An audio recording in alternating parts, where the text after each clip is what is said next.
sampai ayat yang ke-24. Mazmur pasal 37 ayat 23 sampai ayat yang ke-24.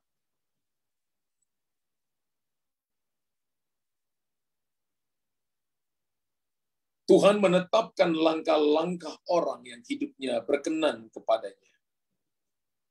Apabila ia jatuh, tidaklah sampai tergeletak, sebab tangan Tuhan menopang tangannya. Saya baca sekali lagi, Tuhan menetapkan langkah-langkah orang yang hidupnya berkenan kepadanya. Apabila ia jatuh, tidaklah sampai tergeletak, sebab tangan Tuhan menopang tangannya. Saya percaya bahwa semua daripada kita merindukan, menginginkan namanya keberhasilan terus-menerus dalam hidup kita. Tapi kenyataan yang ada adalah tidak seperti itu. Semua orang pasti pernah mengalami sebuah kegagalan. Baik itu soal pekerjaan, baik itu usaha, baik itu bisnis, baik itu keluarga, baik itu di waktu-waktu kita menempuh pendidikan. Semua orang pasti pernah mengalami sebuah kegagalan. Dan saya percaya bahwa semua kita yang ada di tempat ini, yang mendengarkan pagi hari ini, pernah mengalami kegagalan. Dan tentu saja, tidak seorang pun yang mau mengalami sebuah kegagalan. Benar Bapak Ibu? Semua kita mau mengalami yang namanya keberhasilan. Tapi ada kalanya Tuhan izinkan kita mengalami kegagalan. Supaya kita tahu bahwa tanpa Tuhan, kita nggak akan bisa setapak pun bisa berjalan maju. Kegagalan datang supaya kita belajar bergantung kepada Tuhan. Ada sebuah pepatah mengatakan begini, bahwa kegagalan itu tidak fatal. Bapak Ibu, katakan kegagalan itu tidak fatal. Yang di Zoom bisa tulis, yang di YouTube, yang di Facebook bisa tulis di kolom komentar. Kegagalan yang saya alami itu tidak fatal. Jadi kalau kegagalan yang kita alami itu tidak fatal, itu berarti bahwa kegagalan hari ini itu tidak masalah bagi kita. Karena esok bisa menjadi sebuah pengharapan yang besar. Minggu depan bisa menjadi sebuah kepastian dalam kehidupan kita. Jadi kita tidak perlu menangisi kegagalan. Tapi kita melihat kegagalan itu sebagai batu pijakan untuk kita naik lebih tinggi, untuk melihat perkara-perkara besar yang Tuhan sediakan bagi kita. Saya pernah mendengar seorang ingin bunuh diri karena dia gagal dalam pekerjaannya. Saya juga pernah konseling anak muda yang dia tidak lulus university. Beberapa kali dia ujian dan tidak lulus university dan kepingin mati dan kepingin bunuh diri. Ada begitu banyak orang dia pikir bahwa kalau dia gagal dalam satu titik, dia gagal di satu tempat, maka itu kegagalan seumur hidupnya. Tidak, saudara. Ada kalanya kegagalan kita hari ini, siapa tahu itu adalah cara Tuhan untuk mempersiapkan kita belajar lebih pintar lagi, belajar lebih berhikmat lagi untuk menyongsong masa depan yang pasti. Hari ini mari, tidak peduli berapa kali kita gagal. Entah itu kita gagal dalam hal keuangan, entah itu kita gagal dalam hal karir. Tidak penting berapa banyak kita gagal, berapa kali kita gagal. Kegagalan bukanlah sebuah tujuan. Haleluya. Bapak Ibu katakan, kegagalan saya hari ini kemarin bukanlah sebuah tujuan. Amin. Kegagalan bukan sebuah tujuan. Tapi tema khotbah hari ini kegagalan bukan adalah akhir dari segalanya. Kegagalan juga bukan sebuah tujuan. Tapi kegagalan kita hari ini itu adalah persiapan yang Tuhan kerjakan bagi kita untuk kita menyongsong perkara-perkara besar yang Tuhan sudah taruh di depan kita. Ada banyak orang yang takut dengan kegagalan. Kegagalan itu ketika manusia jatuh dalam dosa, maka ini harus menjadi sebuah perjalanan kita dengan Tuhan. Orang-orang hebat, para rasul, para nabi, pernah gagal, saudara. Mereka adalah orang-orang gagal. Tapi mereka tidak berhenti di kegagalan mereka. Mereka melihat kegagalan itu sebagai kesempatan untuk mereka belajar. Mereka melihat kegagalan itu sebagai sebuah langkah awal untuk mereka menuju sukses yang lebih baik. Mereka melihat kegagalan itu sebagai pintu sukses yang membawa mereka untuk menyongsong hari depan yang lebih baik dari kemarin. Kalau kita takut dengan kegagalan, saudara dan saya, artinya kita sudah mati hari ini kalau kita takut dengan kegagalan. Kalau kita takut dengan kegagalan, artinya kita tidak mempercayai bahwa Tuhan menyertai kita. Dari Mazmur 37 tadi, ayat 23 sampai 24, Alkitab berkata, Tuhan menetapkan langkah-langkah orang yang hidupnya berkenan kepadanya. Ayat 24 berkata, apabila ia jatuh, tidaklah sampai tergeletak, sebab tangan Tuhan menopang tangannya. Terjemahan yang lain berkata begini, apabila ia gagal, tidaklah sampai hancur, sebab tangan Tuhan menopang tangannya. Hari ini kalau Bapak Ibu ikut Tuhan sungguh-sungguh, dan Anda mengalami kegagalan, ingat, orang yang benar pun bisa gagal. Orang benar pun bisa bangkrut. Contoh adalah Ayub, orang benar tapi bisa bangkrut. Daripada kita harus depresi, daripada kita bunuh diri, atau tidak lagi mau ingin bekerja, tidak mau lagi mau berusaha, sebaiknya mari evaluasi diri kita. Ingat bahwa ketika kita jatuh, ketika kita gagal, Tuhan menopang kita. Tuhan ada bersama-sama dengan kita. Mari pikirkan itu. Penuhi pikiran kita dengan firman Tuhan. Karena itu yang akan membantu kita kembali untuk kita bisa melihat jalan keluar dan menjadi pemenang kehidupan. Bagaimana caranya supaya saudara dan saya menghadapi kegagalan? Yang pertama, ingat bahwa gagal itu dialami oleh semua orang. Jadi kalau hari ini kita gagal, Anda nggak sendiri. Ada banyak orang di luar sana, mungkin yang bersama-sama dengan kita, juga pernah mengalami kegagalan. Siapa dari kita yang tidak pernah gagal? Boleh angkat tangan yang tidak pernah gagal. Saya percaya semua kita pernah gagal. Benar, semua kita pernah gagal. Amsal 24 ayat 16 berkata begini, sebab 7 kali orang benar jatuh, namun ia bangun kembali. Semua kita pernah gagal. Sebab 7 kali orang benar jatuh, namun ia bangun kembali. Tapi sebaliknya, tapi orang fasik akan roboh dalam bencana. Orang fasik akan jatuh dalam bencana. Kalau kita tidak ditopang oleh Tuhan, maka kegagalan kita akan menjadi bencana. Maka kehancuran kita, keputusasaan kita akan menjadi malapetaka bagi kita. Tapi kalau kita jatuh, orang benar jatuh, Alkitab katakan ia akan bangun kembali. Saudara, hari ini kesuksesan yang kita lihat dalam diri seseorang, entahkah itu orang benar atau orang yang belum dibenarkan, orang sukseslah, definisi orang sukses adalah mereka yang melewati begitu banyak kegagalan, kejatuhan demi kejatuhan, tapi mereka bangkit kembali untuk menyongsong mimpi dan visi dan tujuan yang ada dalam hati mereka. Tidak ada orang yang langsung lahir sukses, tapi orang-orang hebat adalah mereka lahir dari kegagalan demi kegagalan, kehancuran demi kehancuran, tapi mereka tidak mengasihani diri mereka ketika mereka gagal, tapi mereka menertawakan kegagalan itu dan berjalan maju kepada kesuksesan. Artinya, orang gagal itu adalah mereka yang tidak pernah berhenti di tengah jalan.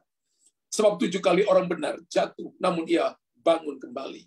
Hari ini, kalau saudara dan saya mengalami kegagalan, saudara lihat masa depan yang disediakan lebih besar daripada apa yang sedang Anda lalui hari ini. Lihat bahwa jalan keluar sudah ada di depan mata kita. Lihat bahwa Tuhan yang menopang kita. Lihat bahwa 7 kali orang benar jatuh 7 kali, angka 7 itu sempurna. Sepertinya kegagalannya sempurna. Kalau Anda baru kalah 1 kali, bangkit lagi. Kalau Anda jatuh 2 kali, bangkit lagi. Kalau Anda jatuh 4 kali, bangkit lagi.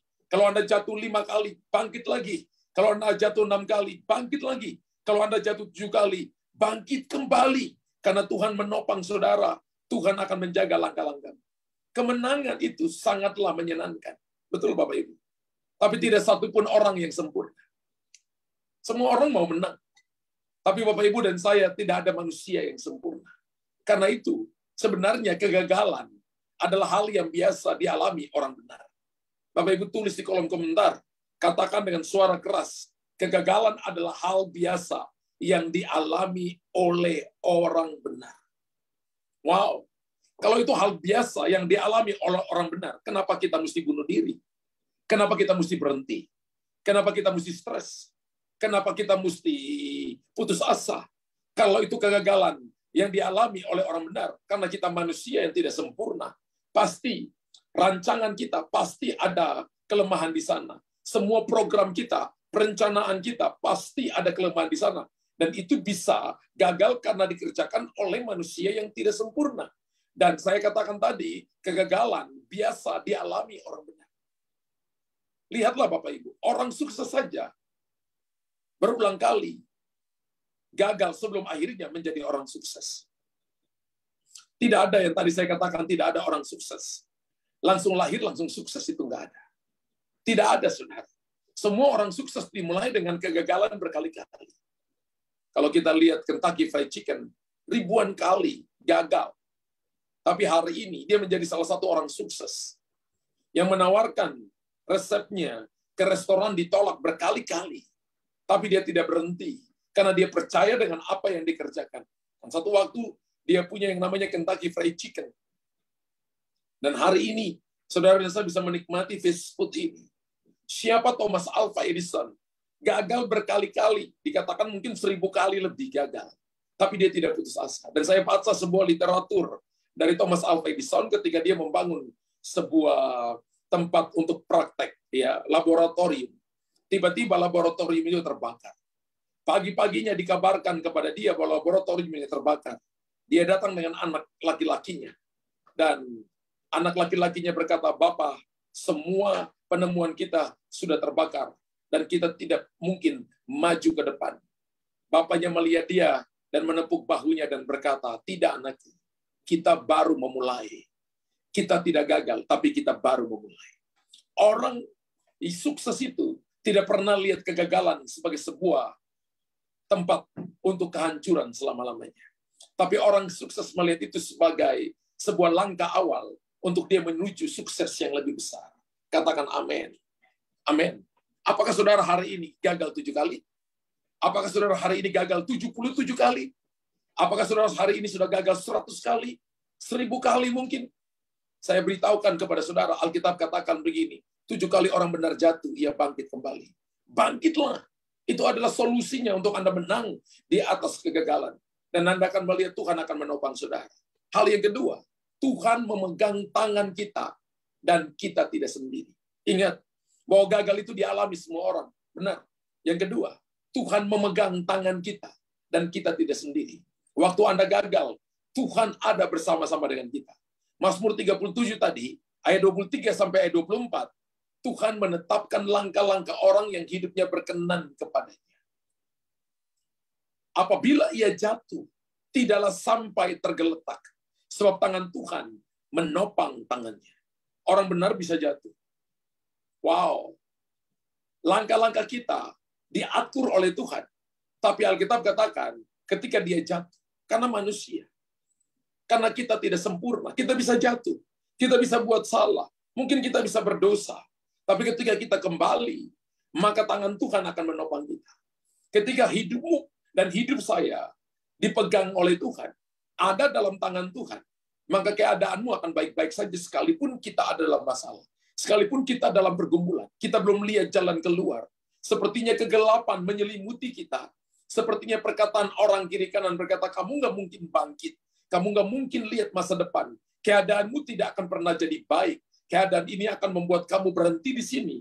Atau membuat kamu hancur, bangkrut, dan tidak mungkin maju selangkah pun. Tapi ingat baik-baik, biarlah matamu tertuju kepada Tuhan. Dan ingat, Tuhan itu menetapkan langkah-langkah orang yang hidupnya berkenan kepadanya. Apabila ia jatuh, tidaklah sampai tergeletak sebab tangan Tuhan menopang tangannya.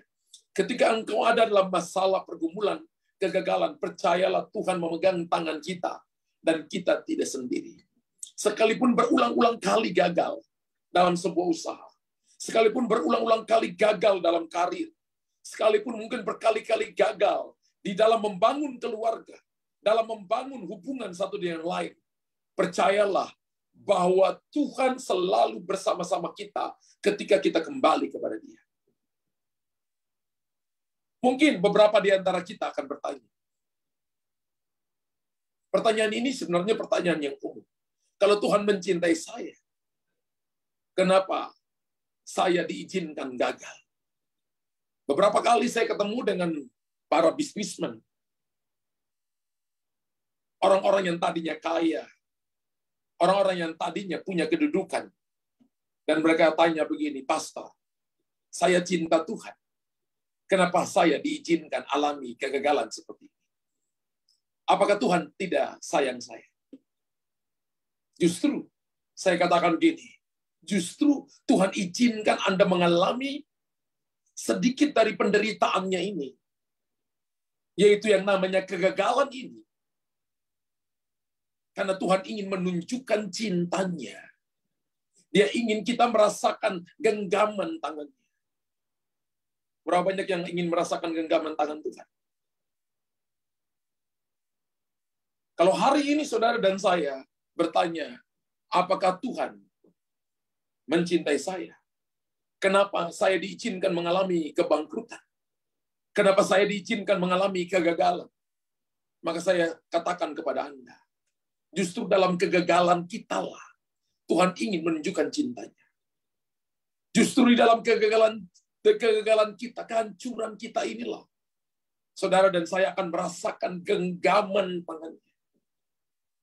Kalau Anda ingin merasakan genggaman tangan Tuhan, banyak kali Tuhan membawa kita melewati kejatuhan, kegagalan. Dan ketika Anda merasa saya nggak mampu, saya nggak bisa, saat itulah tangan Tuhan akan menjaga saudara, Anda aman di dalam tangannya.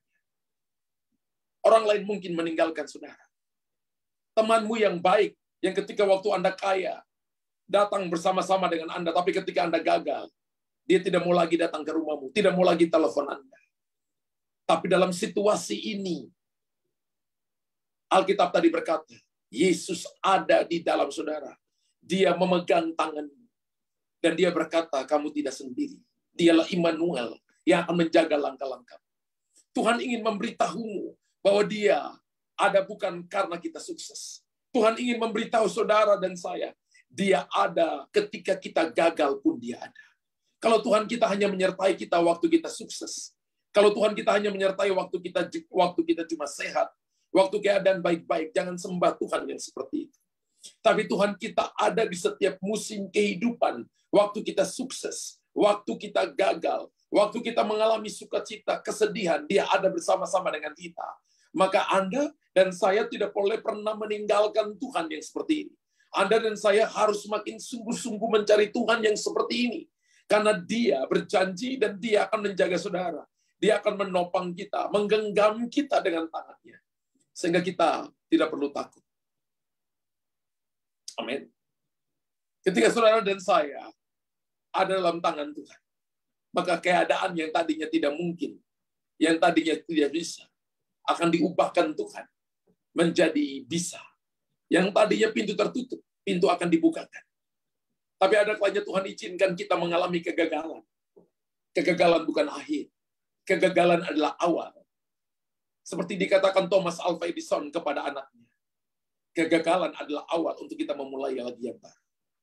Dan dia meninggalkan kurang lebih 120 produk-produk paten yang dia temukan, termasuk lampu listrik, termasuk lampu blitz kamera, termasuk alkalin, baterai alkalin. Penemuan-penemuan yang luar biasa mengubah dunia, sehingga dunia yang tadinya dalam kegelapan tiba-tiba bisa terang karena menemukan listrik. Orang gagal, kemudian dipuji menjadi orang sukses. Kita jangan cuma mau langsung jadi sukses, tapi kita mau juga mengalami yang namanya proses. Tuhan itu lebih menikmati proses daripada hasil, karena hasilnya itu adalah haknya Tuhan. Hal yang ketiga, kalau yang pertama tadi, saya jelaskan kepada saudara, bahwa gagal itu dialami semua orang. Yang kedua, biarlah Anda ada dalam tangan Tuhan. Biarlah Tuhan yang pegang kita. Dan kita tidak sendiri. Ketika Anda gagal, Anda merasakan genggamannya. Genggaman tangannya. Yang ketiga, kita harus ingat bahwa Tuhan adalah kekuatan kita. Bapak Ibu tulis di kolom komentar, Tuhan adalah kekuatan. Haleluya. Hari-hari yang akan datang, ada begitu banyak hal yang akan Bapak Ibu alami. Kegagalan, Anda akan merasakan kegagalan. Anda akan merasakan jalan buntu. Anda akan merasakan frustrasi. Dengarkan kembali khotbah ini, bahwa semua orang pernah gagal. Dengarkan khotbah ini bahwa Tuhan yang pegang saudara. Di saat Anda gagal, maka Anda akan merasakan genggamannya. Tapi yang ketiga, Tuhan adalah kekuatanmu. Mazmur 73, ayat yang ke-26. Sekalipun dagingku dan hatiku habis lenyap, gunung batuku dan bagianku tetaplah Allah selama-lamanya. Wow. Mazmur 73 ayat 26. Sekalipun dagingku dan hatiku habis lenyap, gunung batuku dan bagianku tetaplah Allah selama-lamanya.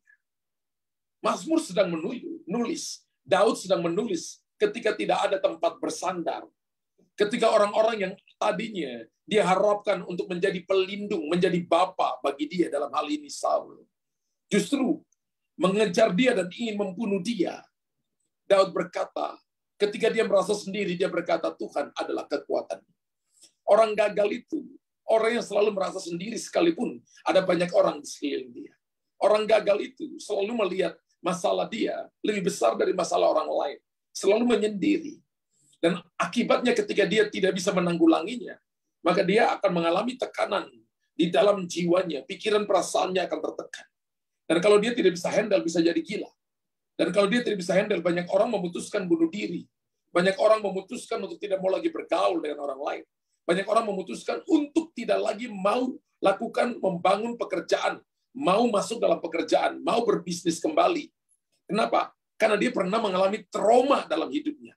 Dan trauma itu penghalang. Dan trauma itu adalah karena dia andalkan kekuatan sendiri. Tapi Mazmur 73, 26 berkata begini. Sekalipun dagingku dan hatiku habis lenyap, gunung batuku. Daud menjadikan Tuhan adalah gunung batu, kekuatan, dan bagianku tetaplah Allah selamanya. Tadi saya jelaskan poin yang kedua. Mungkin temanmu meninggalkan kita. Teman baikmu meninggalkan kita. Sahabatmu yang baik meninggalkan Anda. Ketika Anda bangkrut, ketika Anda mengalami kegagalan, tapi ingat Tuhan tidak pernah tinggalkan kita. Tuhan yang sama akan menjadi tempat kekuatan. Mungkin kita gagal dalam mengurus kesehatan kita, dalam mengurus keuangan kita. Mungkin kita gagal dalam mengurus anak-anak kita, sehingga akhirnya mereka menjadi menderita. Mungkin kita gagal dalam mengurus suami kita, mengurus istri kita. Akhirnya pikiran kita mungkin mengembara, roh kita menjadi rapuh, lalu tubuh kita mulai lemah, mulai sakit-sakitan. Saya ingatkan Bapak Ibu, kembalilah kepada Tuhan yang menjadi gunung batu dan kekuatan kita.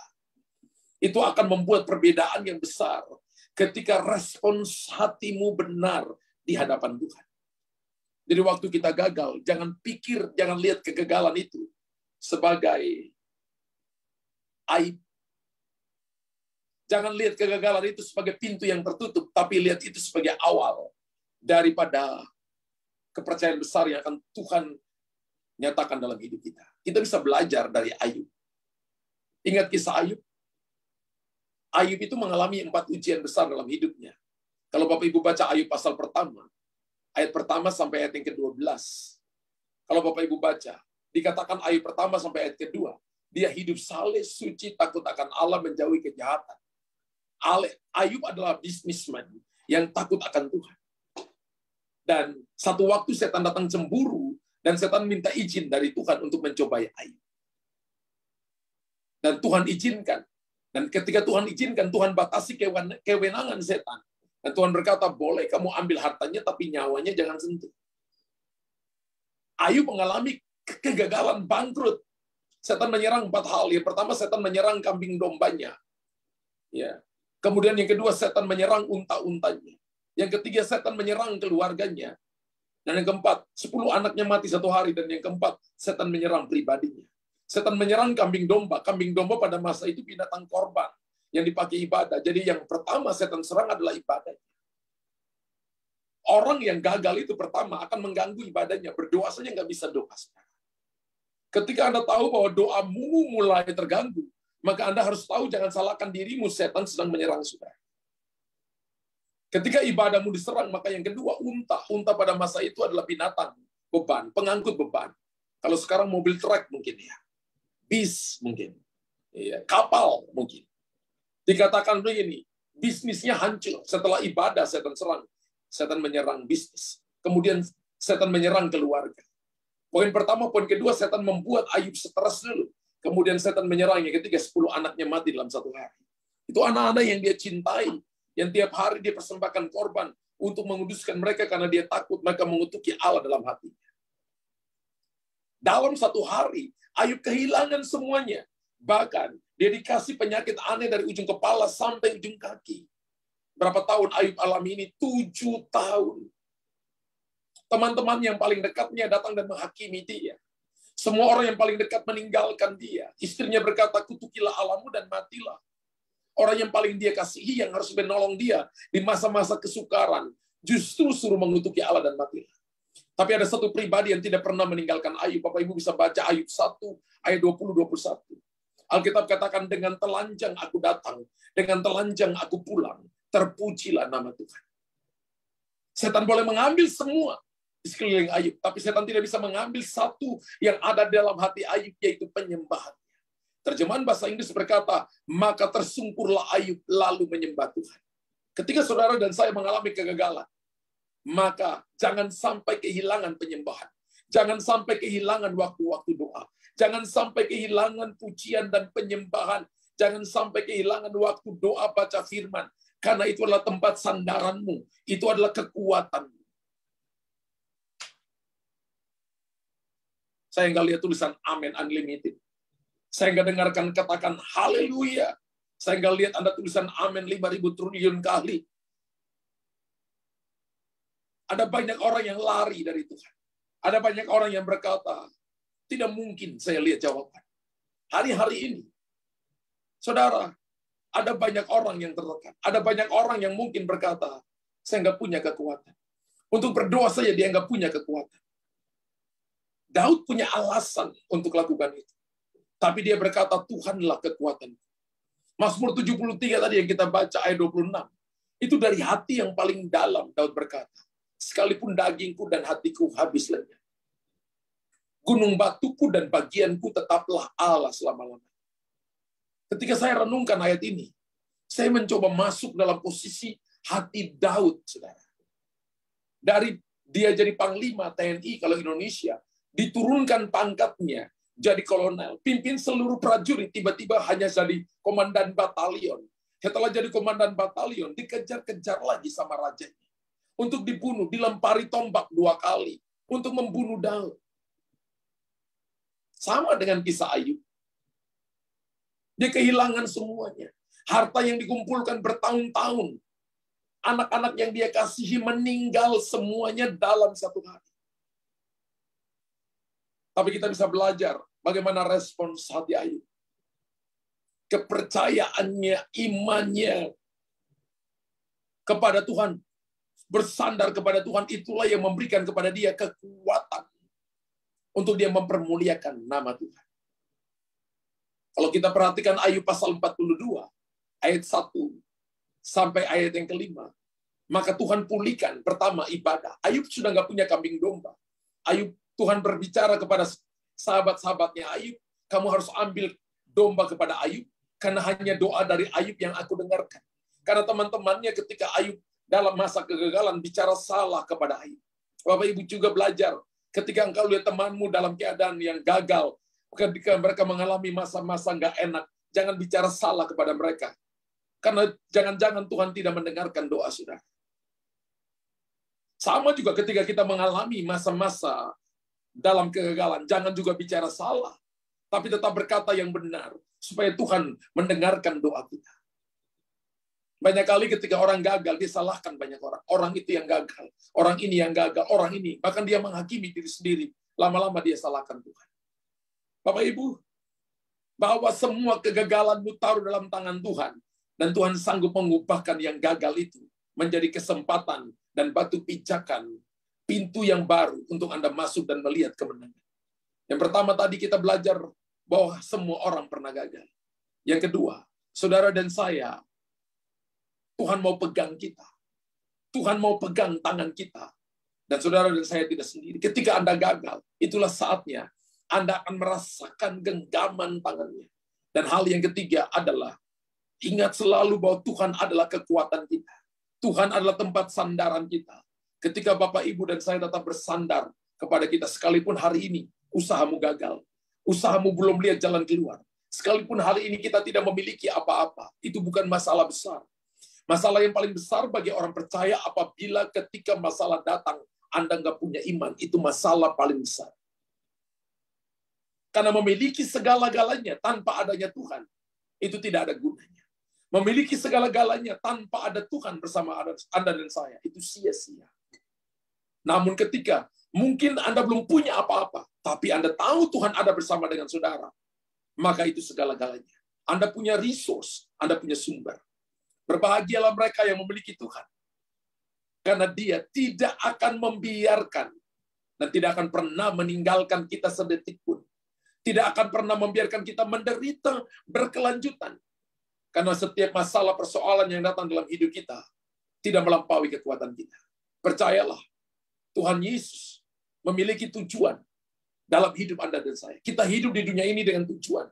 Dan Tuhan punya tujuan untuk Anda hidupi. Hidupilah tujuan Tuhan. Sekalipun ada gunung tinggi, lembah yang curam, air yang deras, angin yang kencang. Tapi kalau itu tujuan Tuhan dalam diri saudara, matamu tertuju kepada Tuhan, percayalah bahwa mungkin ada kegagalan di tengah jalan, tapi bangkit dan songsong kemenangan besar yang Tuhan sediakan kepada kita. Tuhan